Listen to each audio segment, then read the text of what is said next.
The United States military is preparing to deploy a weapon it has never used in combat, and it is preparing 3 separate plans to break the Iran war's negotiating deadlock by force. U.S. Central Command has submitted a formal request for forces to deploy the Dark Eagle hypersonic missile to the Middle East for possible use against Iran, seeking a longer-range system to hit ballistic missile launchers deep inside Iranian territory.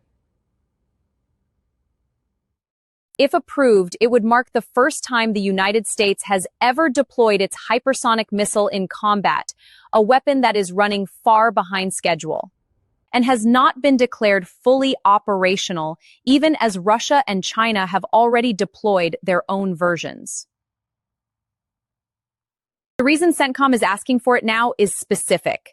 The request for forces submission justifies the move by saying Iran has moved its missile launchers out of range of the precision strike missile. Here's a complete report on why the U.S. wants to use its most powerful missile for the first time against Iran. Today marks exactly 62 days since Operation Epic Fury began. It is a conflict showing absolutely no signs of stopping. But continuing the war triggers a direct legal collision with the 1973 War Powers Resolution. Under that law, a U.S. president has exactly 60 days to operate a military campaign without securing formal congressional approval. That 60-day clock expired today. The military operations underway right now exist in a legal gray area. President Trump has to make a choice: seek authorization from Congress or order the military to wind down operations. So far, he has done neither. The consequence is a military apparatus operating on pure momentum, pushing an unapproved conflict into dangerous new territory. While political authority stalls in Washington, the military is actively positioning a weapon that has never been fired in anger.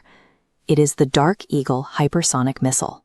At its top speed, the physical impact generates energy equivalent to 700 kilograms of TNT, all concentrated on a single small point of impact. The missile is designed to produce extreme overpressure and deep penetration, intended to bypass defenses and obliterate command nodes or radar sites in a matter of seconds.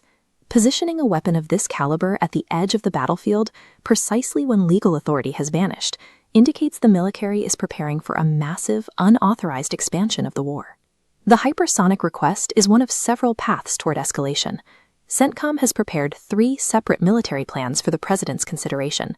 Plan 1 outlines a short, powerful wave of strikes targeting Iranian infrastructure.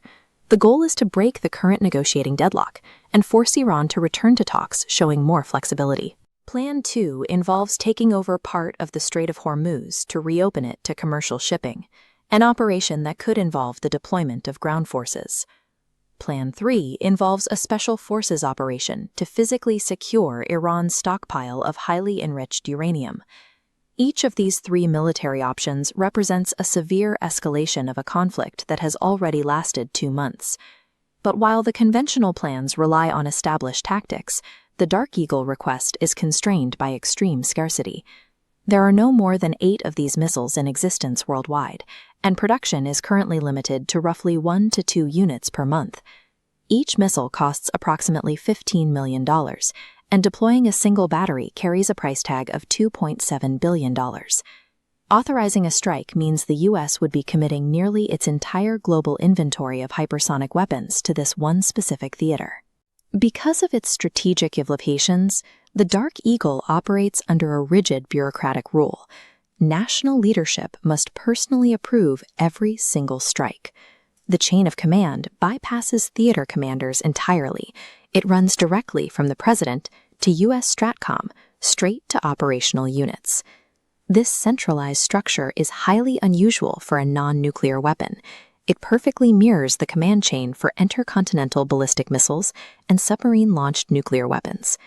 The U.S. military treats the Dark Eagle like a nuclear weapon, not because of its payload, but because its speed removes a target's ability to react or intercept the strike. Right now, the Dark Eagle decision remains unsigned alongside the 3 conventional plans. But these finalized plans signal that the U.S. military is no longer relying on diplomacy and is actively setting up the board for the next strike. Whether through a special forces raid or an experimental hypersonic strike, this 62-day conflict is on the verge of its most destructive phase yet.